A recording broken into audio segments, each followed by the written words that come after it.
chicos y chicas, espero estén bien. Para la clase de hoy voy a hacer este pequeño video introductorio que no es más que una inducción a algunos conceptos con los que necesitamos familiarizarnos antes de comenzar con la pseudoprogramación en MBlock.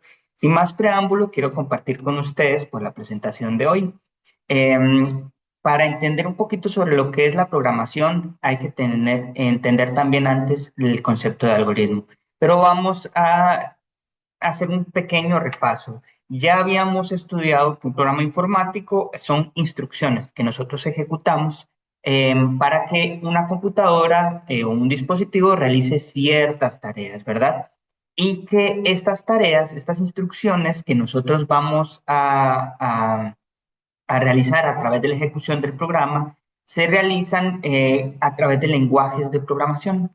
Los lenguajes de programación son la forma en la que nosotros como humanidad hemos encontrado para transmitir nuestras ideas y a través de diferentes conversiones traducirlos a lo que un computador entiende que son pulsos electrónicos de unos y ceros, ¿verdad? Lo que conocíamos como el lenguaje binario y todo lo que les expliqué en la primera clase.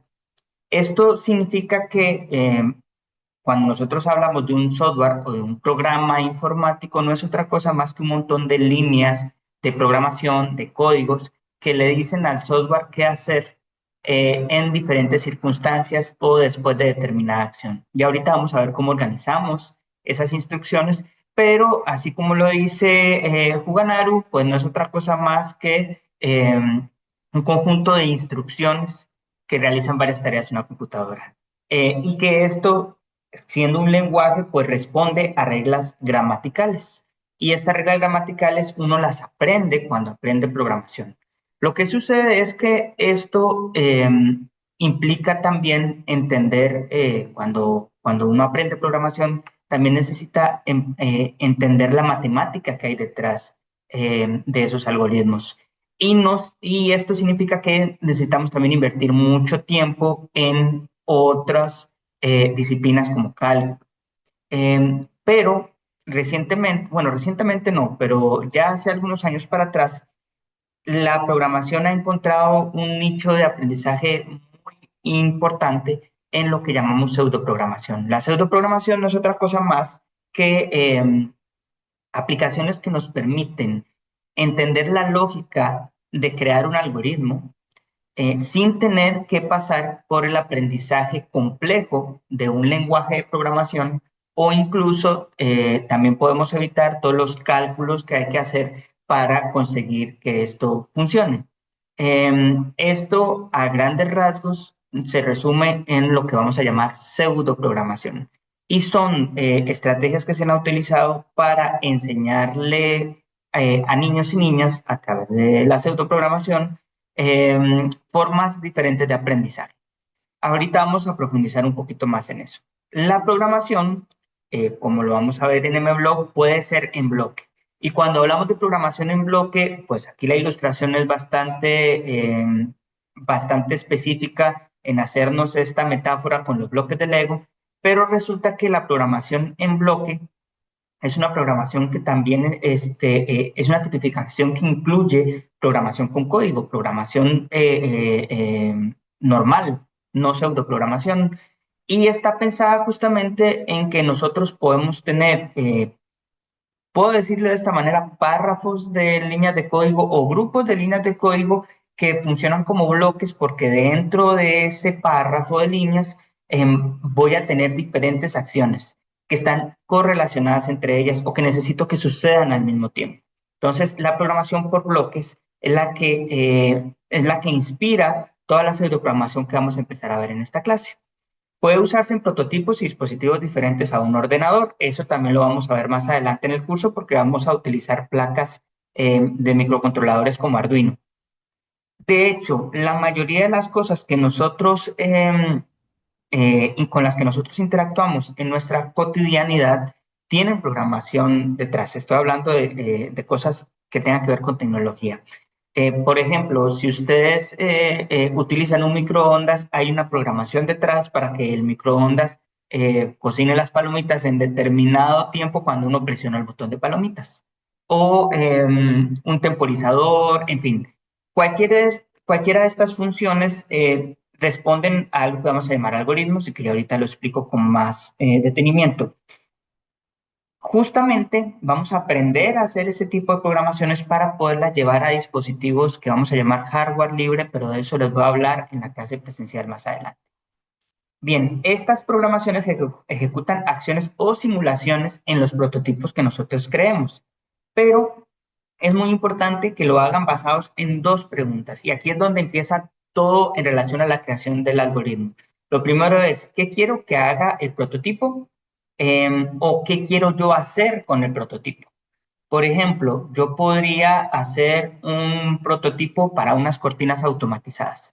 Entonces, ¿qué quiero que haga? Bueno, ¿qué quiero hacer yo? Bueno, quiero abrir las cortinas y levantarme del sillón desde el celular. Ah, entonces eso significa que para que eso suceda, el que quiero que haga el prototipo es, bueno, quiero que un motor mueva las cortinas de izquierda a derecha, que ese movimiento del motor se repita 65 veces para que recorra todo el cortinero y además necesito que se conecte con una aplicación que yo voy a diseñar para el celular. Todo eso quiero que haga, me dice las instrucciones, pero nacen esas instrucciones del qué quiero hacer yo, ¿verdad? Quiero hacer un cortinero automatizado.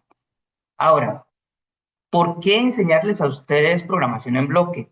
Esto es muy importante porque son las bibliotecas, biblioteca tanto escolar como la biblioteca pública, espacios en donde la programación en bloque puede tener mucha utilidad. ¿En qué sentido? Bueno, si lo vemos desde la biblioteca escolar, lo vamos a ver como un instrumento para apoyar metodologías de aprendizaje, como las TIM, que vamos a verla más adelante. O bien podemos verlo desde la biblioteca pública como una tecnología que estamos eh, acercando a las comunidades a través de este gran principio de la bibliotecología, que es la democratización de la información y la tecnología. Vamos a basarnos un poquito más en lo que sucedería en la biblioteca escolar, porque justamente estamos en la licenciatura de bibliotecas educativas. Y segundo, pues porque justamente parte del curso tiene como estrategia que ustedes aprendan a utilizar estas tecnologías como parte de la integración curricular con otras disciplinas dentro de las unidades académicas, escuelas o colegios en donde ustedes terminen trabajando. Ahora, cuando nosotros lo vemos como una estrategia de aprendizaje, tenemos que entender que existen beneficios específicos cuando nosotros utilizamos la programación en bloque para enseñar. Primero, es que potenciamos el pensamiento crítico, lógico y sistémico.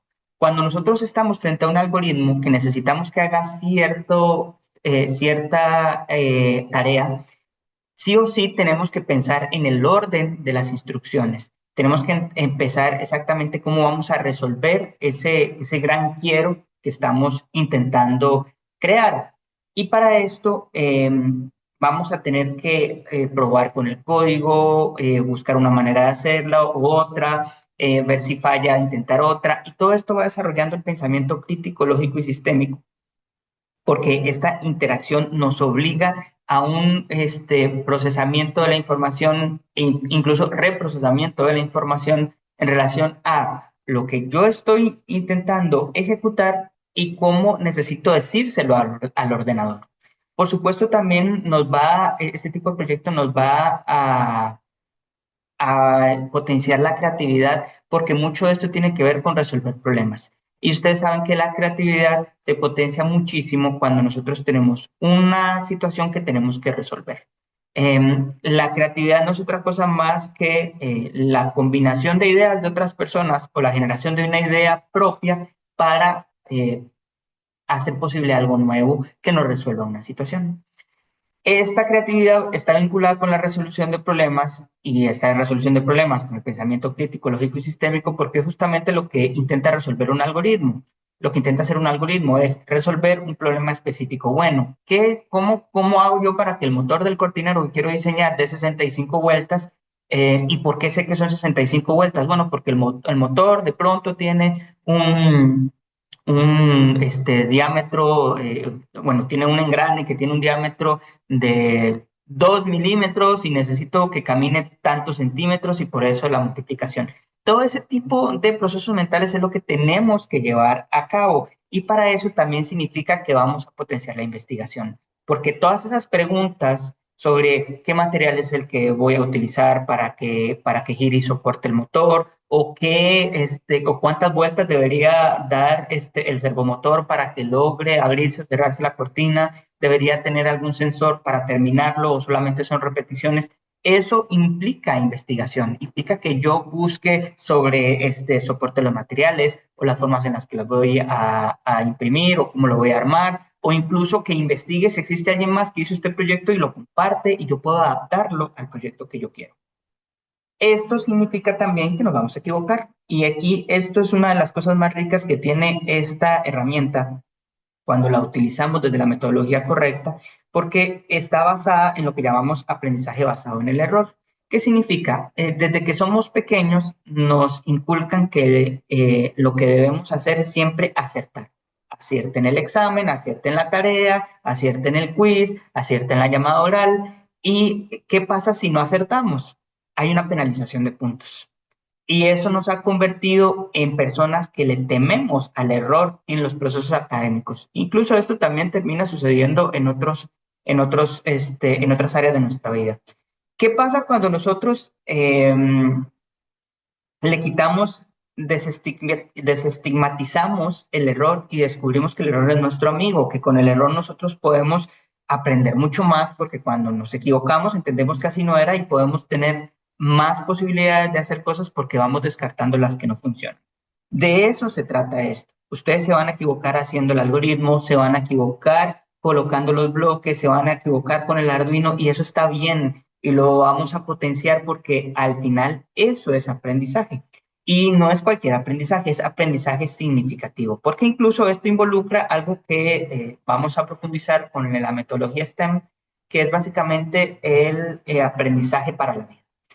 Cuando hablamos de un aprendizaje significativo, no es ese aprendizaje que nosotros, en el que nosotros memorizamos algo simplemente porque sí, sino porque tiene una razón de ser y además tiene un impacto más alargado en el tiempo en nuestra cognición. Si quieren saber más de esto, pueden consultar la tesis de Daniela Esquivel, que es parte de lo que hemos utilizado en este curso para poder compartir con ustedes toda esta información. Ahora, la programación en bloques la vamos a definir como aquella que nos permite realizar animaciones con base en ladrillos móviles, es decir, codificar con bloques una secuencia de colores. Esa secuencia de colores la vamos a entender un poquito más, pero si ustedes ven aquí a la derecha vamos a tener dos figuras que parecen piezas de Lego que se encajan una con otra. Justamente esa es la misma lógica con la que estamos encajando líneas de código, pero ya no estamos nosotros escribiendo esas líneas de código y nosotros estamos obligados a entender qué dice la línea de código, sino que un apartado gráfico, un dibujo, nos representa la línea de código que estamos manipulando y le pone color y un texto que nos hace entender qué es lo que está sucediendo detrás de la línea de código. Cada bloque es un código, como les decía, o bien una instrucción, y estos se arrastran al área de trabajo. Al ser unidos, realizan una secuencia de trabajo. Lo vamos a ver con más detenimiento en el video que les voy a grabar sobre MBlock. Ahora, ¿qué deberíamos tomar en cuenta antes de comenzar con la pseudoprogramación? Lo primero es que lo que queremos es definir acciones. Cuando nosotros decimos quiero definir acciones, significa que yo empiezo a crear el algoritmo. Y ahorita les explico con detenimiento qué es. Es básicamente el orden que yo le doy a las instrucciones. Y para entonces, por eso es importante definir acciones. Por ejemplo, pensemos en algo sencillo en la cocina, como freír un huevo. ¿Qué necesitamos para freír un huevo? Son los insumos que vamos a necesitar. Vamos a necesitar el sartén, vamos a necesitar una estufa, vamos a necesitar aceite, vamos a necesitar corriente eléctrica, vamos a necesitar sal y por supuesto vamos a necesitar el huevo. Ahora, yo organizo esas acciones? Esas acciones las tengo que organizar en un orden específico para que tengan sentido, coherencia y me den resultado. Yo no voy a tirar el huevo con el sartén frío, ni tampoco voy a poner primero la sal en el sartén antes que el huevo, o primero tirar el huevo y después el aceite. Hay un orden específico para las cosas para que tenga sentido y un resultado esperado. Y es justamente lo que tenemos que hacer con el algoritmo cuando nosotros empezamos a hacer una programación en bloques. Entonces, ¿qué podemos decir nosotros? Ah, bueno, quiero programar el famoso cortinero del que les estoy hablando. Bueno, entonces quiero primero que tenga una primera acción. ¿Cómo se activa? Por voz, con un botón. Entonces tengo que decirle, ah, bueno, cuando alguien presione este botón o interactúe con este comando desde la aplicación móvil, usted tiene que ejecutar esta acción. Esas acciones son las que nosotros tenemos que ir organizando. Las podemos organizar de diferentes maneras. Primero, tenemos que definir un paso inicial. Esto es fundamental. Y aquí es algo que sucede mucho cuando estamos aprendiendo pseudoprogramación, que comenzamos a crear el código, pero no estamos conscientes de cuál es el inicio. Por ejemplo, ahorita que vamos a ver animaciones con MBlock, lo primero que uno tiene que hacer con el personaje que quiere animar es ponerle un valor de inicio en la ubicación de un plano cartesiano. Es decir, si yo quiero que el panda se mueva de izquierda a derecha, tiene que estar en la izquierda de la pantalla y que cada vez que reinicie el comando vuelva a la izquierda para que realmente se entienda la acción. Esa acción de inicio es fundamental que la definamos. Después podemos elegir entre organizaciones de bucle y organizaciones condicionales. ¿Qué son estas? El bucle, por ejemplo, es cuando yo le digo, bueno, quiero que mueva el motor del cortinero 360 grados, es decir, que gire el servomotor completo y que lo haga 65 veces. Entonces yo no le digo 65 veces en el código 65 líneas, sino que yo lo que hago es crear una única línea y la encierro en un bucle que le digo, repítame eso 65 veces. Y listo, ahí tenemos el bucle. Y después está la condicional. La condicional son los famosos, si hago tal cosa, entonces los que han interactuado con algún lenguaje de programación van a recordar que siempre están vinculados con las palabras en inglés if, then, sí, entonces. Estas condicionales lo que nos permite entonces es organizar mejor las acciones a raíz de una acción anterior o una condición anterior. Por ejemplo, yo le puedo decir, bueno, cuando sean las 5 de la tarde, si ya son las 5 de la tarde, entonces comience a mover 65 giros completos el servomotor de mi cortinero. Eso es una condicional. Si yo presiono el botón en el celular, entonces debe moverse 65 veces el motor. Ese es otra condicional. Y una de las cosas que Daniela Esquivel nos compartía hace algunos añitos cuando nos daba estas charlas es que la programación en bloques y la pseudoprogramación en general necesita mucha paciencia, porque vamos a tener que estar lidiando con el error y como hemos estado eh, tan relacionados al error de forma negativa, va a provocarnos frustración y ansiedad. Entonces es importante que primero entendamos, como les decía, que el error está bien y segundo, que solamente es otra manera en la que no debemos hacer las cosas y continuar en otros intentos. A veces el error nos resuelve y por lo tanto es importantísimo que tengamos mucha paciencia en esto. Algunos de los software de programación en bloques que existen en el mercado es Arduino Block, Scratch, que quizás algunos de ustedes lo hayan utilizado en el colegio o en la escuela, Tinker from Bayous y MBlock, que es el que vamos a utilizar en este curso. Ahora, hablemos de los algoritmos. Según Juvanaru, los algoritmos se constituyen una lista definida, ordenada, finita de operaciones que permiten encontrar la solución a un problema. Dado un estado inicial y una entrada, es a través de pasos sucesivos y bien definidos que se llega a un estado final en el que se obtiene una solución si hay varias o la solución si es única. Entonces, si yo les digo, hagamos un desayuno y el desayuno va a ser un huevo frito, entonces el algoritmo que les estoy explicando, bueno, voy a encender primero la estufa, después voy a poner sobre el disco encendido el sartén y voy a esperar algunos minutos a que caliente. Después de eso voy a agregar el aceite y después de eso voy a tener el huevo abierto en otro recipiente porque no sé si les ha pasado, pero a mí me ha pasado que abro un huevo sobre el sartén y de pronto no venía muy saludable y arruiné el desayuno. Entonces yo siempre los abro antes y de pronto ahí mismo les echo la sal. Esta lista de acciones es un algoritmo. Y nosotros lo que tenemos que entender es que, bueno, sí, es una lista ordenada, finita y definida, que tiene un punto inicial, bueno, encender la estufa, por ejemplo, y que llega a un estado final. El huevo está listo, retiro el sartén y apague la estufa. Y nos da una única solución, o varias si es así como lo necesitamos. Voy a explicarles un poquito cómo funciona esto de los algoritmos. Este es un ejercicio que podemos replicar en clase presencial si así ustedes lo quieren. Por ejemplo, digamos que queremos hacer un gallo pinto. Y aquí voy a hacerlo de acuerdo a cómo se me ocurre en este momento y la discusión de qué va primero, el arroz o los frijoles, la dejamos para la clase. Bien, ¿qué es lo que primero nosotros ponemos? Bueno, ponemos aceite en el sartén. Y ese aceite en el sartén, nosotros le vamos a agregar chile, cebolla y ajo bien picados para que se sofrían y entonces vaya agarrando mejor olor. Yo en particular pongo primero los frijoles y a los frijoles les pongo un poquito de salsa Lizano y después cuando ya empiezan a sofreírse la mezcla, entonces le pongo el arroz y por último culantro. Mi cuñado tiene una teoría que me parece muy oportuna. No hay un orden específico para los frijoles o para el arroz, pero sí para el resultado que uno quiere. Por ejemplo, si ustedes quieren que el arroz sea el que esté tostado en el gallo pinto, se pone primero. Si ustedes quieren que los frijoles sean los tostados, se ponen de primero. El ingrediente entre esos dos que ustedes quieren tostar es el que se pone de primero.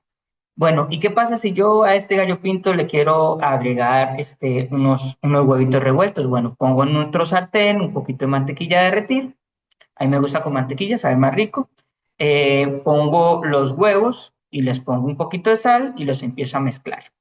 Resulta que, pues si ustedes quieren agregar un café para esto, si se lo toman con leche o no, pues está bien.